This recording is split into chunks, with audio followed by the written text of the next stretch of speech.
This video is a very brief guide to help you prepare for your area crops career development event. Links to useful information pertaining to this event can be found at the website on this slide. If you go to this website, you will find a link to the Crop Skills Manual, general rules of the career development event, and links to reference materials for the event, including contest teaching tools.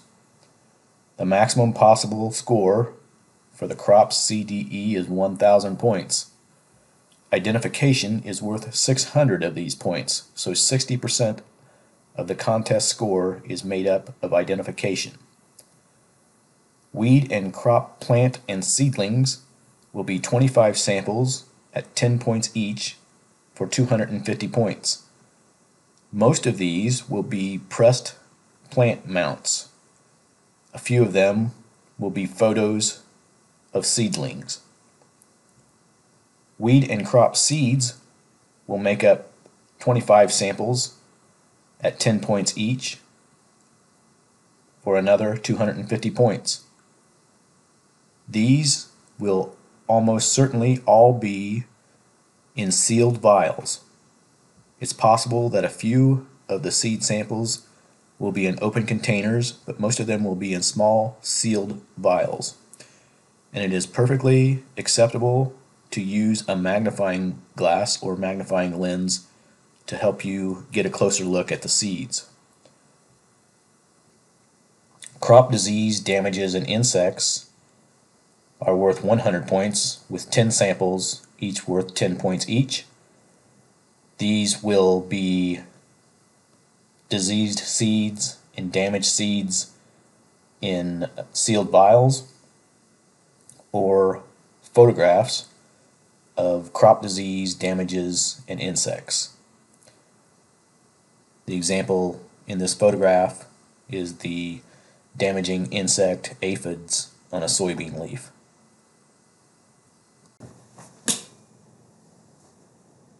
The second section of the crops career development event that we will talk about is the agronomy exam, which is worth 200 points, and it will be 40 questions, each worth 5 points, for a total of 200 points, and they are multiple choice questions. Let's look at a few questions from the 2019 area exam. I don't want you to do this so that you can memorize a few answers, as I want you to see that the answers to most of these questions can be found in the corn and soybean field guide. You just need to know how to efficiently use this field guide. So let's look at question number 1 on the 2019 area crops exam. At what type of pH would the nutrient manganese be most available to plants? Your possible answers are A, strongly acidic, B, very slightly acidic, C, neutral, and D, strongly alkaline.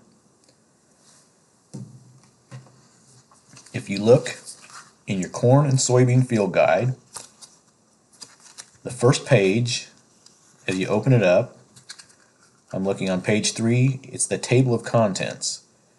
And on the right side of that table of contents, you can see that these various topics are color-coded. And then you can use that color coding to reference the color codes at the top of each page in the manual. So question number 1 is obviously a nutrient and pH question. So if you look through this table of contents, if you get down a little further than halfway down the table of contents, you'll see the orange color-coded pages are general crop management, and you'll see starting on page 172 are the general fertility and nutrient pages. If you turn to page 175, you will find a chart which is the availability of elements to plants at different pH levels for mineral soils.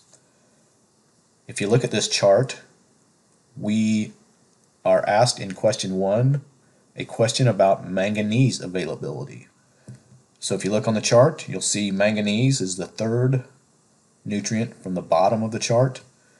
You'll also see that it is most available in a range of acidities of strong acidity, medium acidity, and slightly acidic soils. And then it becomes less available as the soil alkalinity increases. So for question 1, the best answer is A, strongly acidic.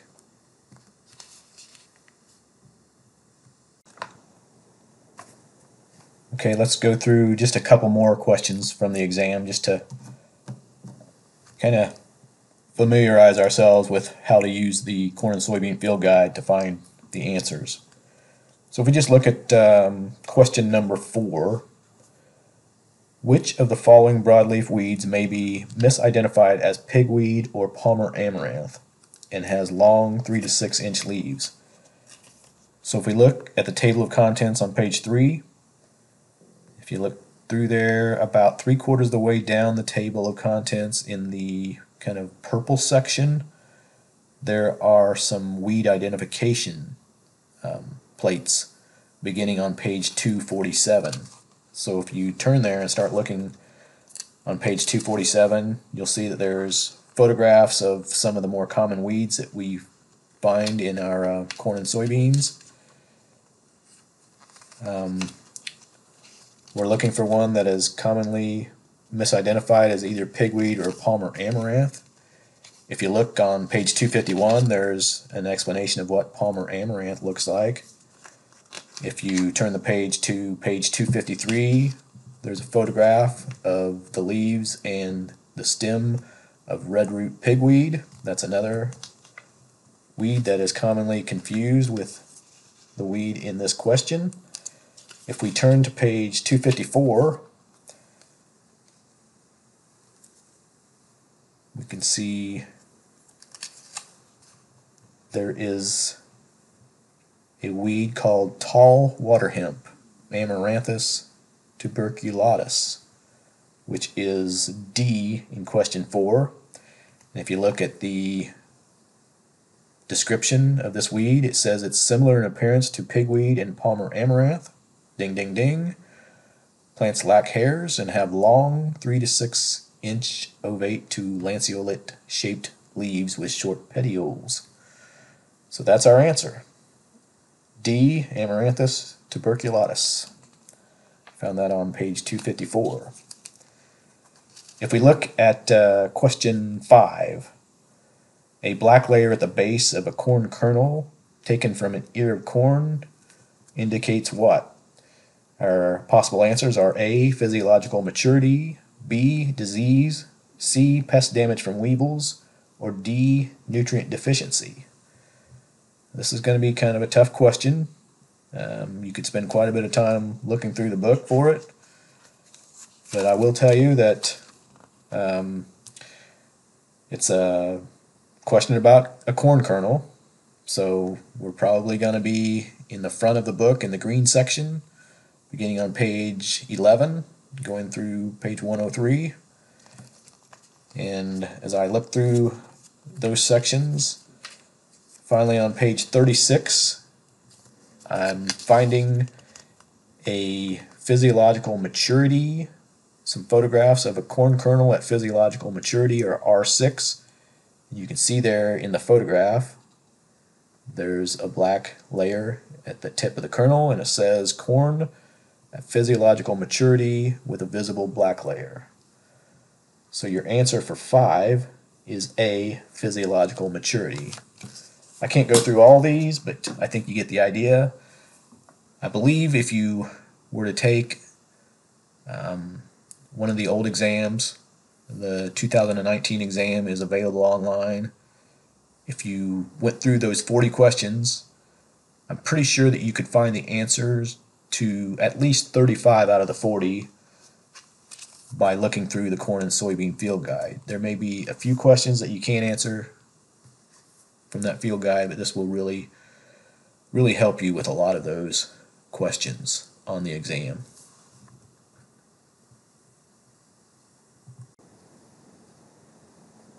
The third and final section of the career development event is grain grading, and this is worth 200 points out of the total 1,000, so it's 20% of the points in the event. You will have 4 corn samples, each worth 25 points each, for a total of 100 points in corn. 2 soybean samples at 25 points each, for a total of 50 points. And 2 wheat samples at 25 points each, for another 50 points. My best advice that I can give you for practicing with the grain grading portion of this event is to get the Junior Participant Grain Grading Handbook and read over that thoroughly and see if you understand it. You can find this grain grading handbook by Googling Junior Participant Grain Grading Handbook. This is the handbook that junior participants are allowed to have in their hands during the contest, but senior participants are not. But this is the handbook that you should go over to learn how to do grain grading. Read through it thoroughly, and then download some of the exams and keys from previous years and begin practicing. See if you can figure out how they came up with the answers in the key, and then do some of the tests, do some of the sample questions, see what answers you come up with, and compare them to the key. Another very useful resource in learning how to do grain grading is the video narrated by Tony Carroll, Joe Dunn, and Sarah Williams.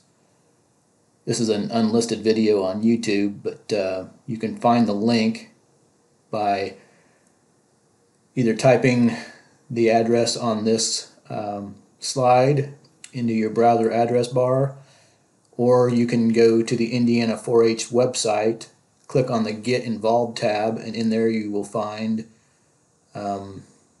the career development events. Go to the crops contest, and in that crops contest folder you'll find contest materials, and the bottom one in the contest materials is the grain grading instructional video.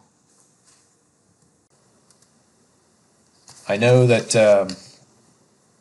the Purdue website has been in the process of being updated over the past few months, so as you're looking for